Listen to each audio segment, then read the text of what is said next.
Bonjour et bienvenue dans l'entretien de France 24 où pour la première fois depuis son élection en 2009, le président Ali Bongo Ondimba, chef de l'État du Gabon, nous reçoit dans son palais du bord de mer. Bonjour Monsieur le Président. Bonjour Monsieur Foucault.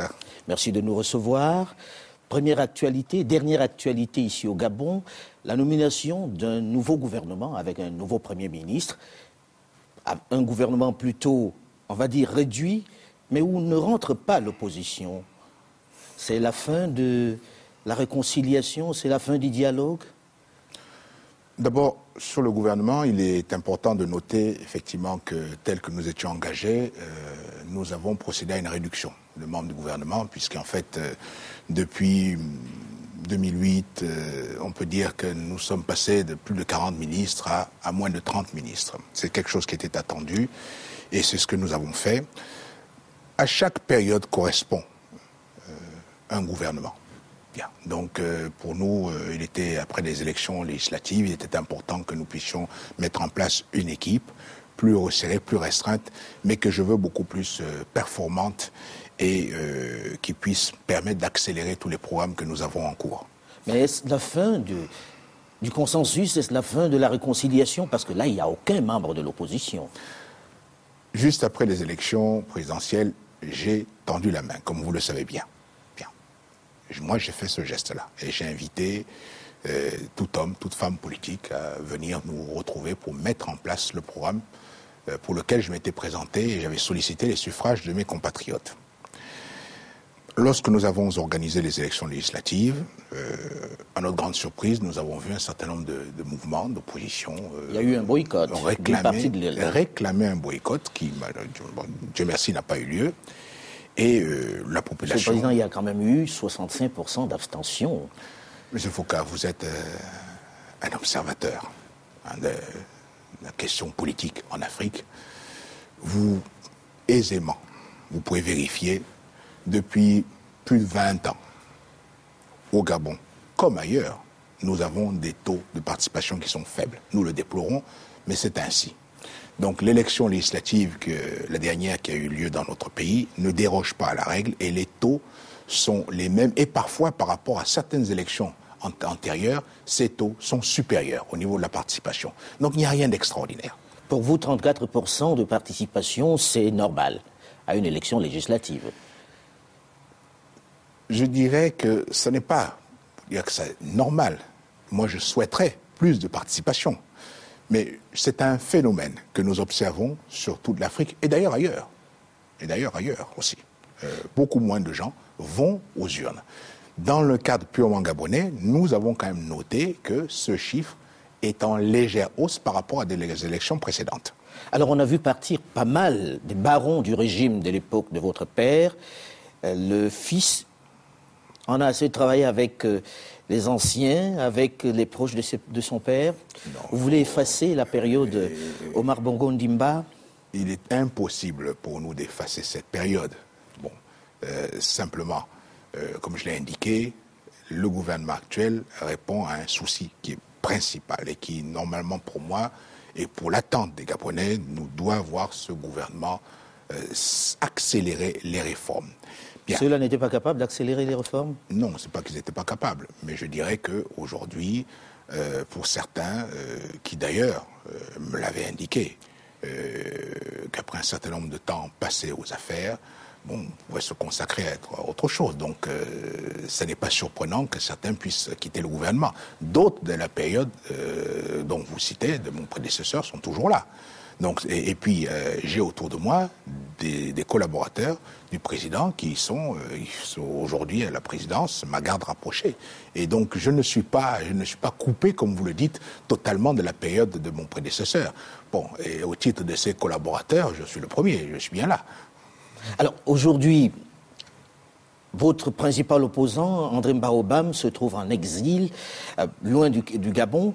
Est-ce que maintenant que vous êtes légitimé, que vous avez un gouvernement, que vous vous êtes fait élire, la paix peut revenir, il peut revenir au Gabon? Vous dites que vous êtes un démocrate. Mais nous sommes en paix. C'est le moment de faire revenir votre opposition sur place. Nous sommes en paix au Gabon. Nous sommes en paix. Maintenant, c'est vous qui parlez... Pourquoi il est en exil? Mais c'est vous qui parlez d'exil. Vous a-t-il dit qu'il est en exil? À ma connaissance, il n'est pas en exil. Vu les conditions dans lesquelles il est parti. Les conditions dans lesquelles, les réelles conditions pour lesquelles il a quitté le territoire relèvent de problèmes médicaux. Tout le monde sait très bien que ce n'était pas seulement médical. Non, qu'est-ce que c'est? Que c'était politique. Pourquoi? Était-il pourchassé? Était-il inquiété? Il a dit qu'il était inquiété. C'est lui qui l'a dit. En attendant, si vous allez consulter ces militants, ils vous diront que... On annonce d'ailleurs toutes les semaines son retour. Et qu'il poursuit sa rééducation. Il poursuit sa rééducation. Et lorsqu'il sera... il aura retrouvé la plénitude de tous ses moyens physiques, je ne doute pas qu'il reviendra au Gabon. Pour le connaître un peu, je sais que c'est quelqu'un qui aime l'action. Donc vous l'attendez?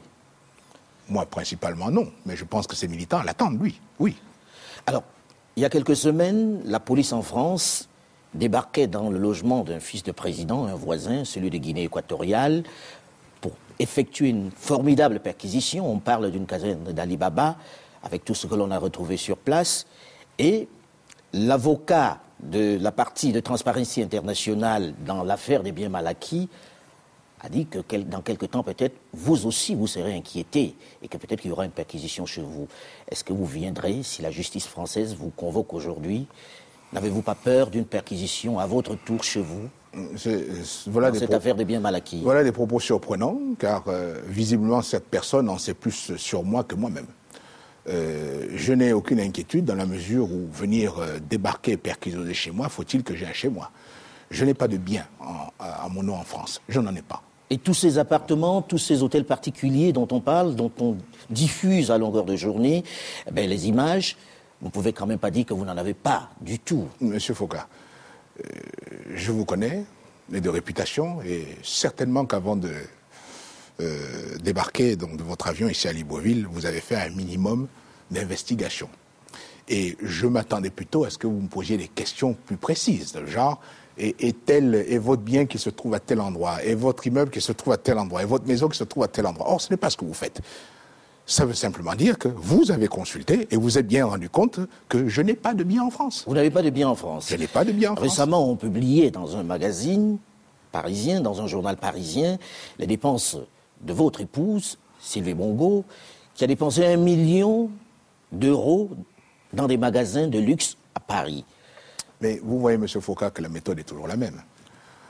On annonce que l'on va bientôt débarquer chez Ali Bongo, alors qu'on sait très bien qu'Ali Bongo n'a pas de bien en France. Mais bon, c'est le scoop, ça fait bien pour vendre un peu du papier et puis bon, pour susciter un petit peu l'attention. Après cela, on parle des achats de Mme Bongo. Mais qui sont réels, les achats. Et l'on indique que, bon, on s'étonne qu'elle ait des cartes de visite, des cartes de crédit. Vous n'avez pas de carte de crédit, vous? C'est normal. Je ne peux pas dépenser 1 million d'euros. Mais qui vous a dit qu'elle a dépensé 1 million d'euros? Les chiffres sont là, monsieur le Président. Lesquels? Et de qui? Je voudrais d'abord faire plusieurs observations à ce niveau. D'abord, ce n'est pas un crime que d'avoir des cartes de crédit. Deuxièmement, ce n'est pas un crime de dépenser de l'argent que l'on a proprement gagné, qui est le sien. À ce sujet, d'ailleurs, je voudrais vous dire que ni Mme Bongo, ni moi-même ne découvrons l'argent aujourd'hui. Nous avons travaillé. Mon épouse a travaillé plus de 20 ans de sa vie. Elle a travaillé. Et si un certain nombre de personnes faisaient un peu l'effort de venir ici au Gabon, se rendre compte, ils sauraient que tous les Gabonais savent que nous avons travaillé. Nous n'avons pas un jour débarqué de la Lune et puis découvert l'argent, comme on veut bien le dire. Ce n'est pas vrai. Et donc, tout ceci n'est en fait qu'une campagne dont je ne qualifierai pas pour détourner l'attention des gens. Ali Bongo est un personnage public. Il est aujourd'hui chef d'État que l'on vient juger par son action.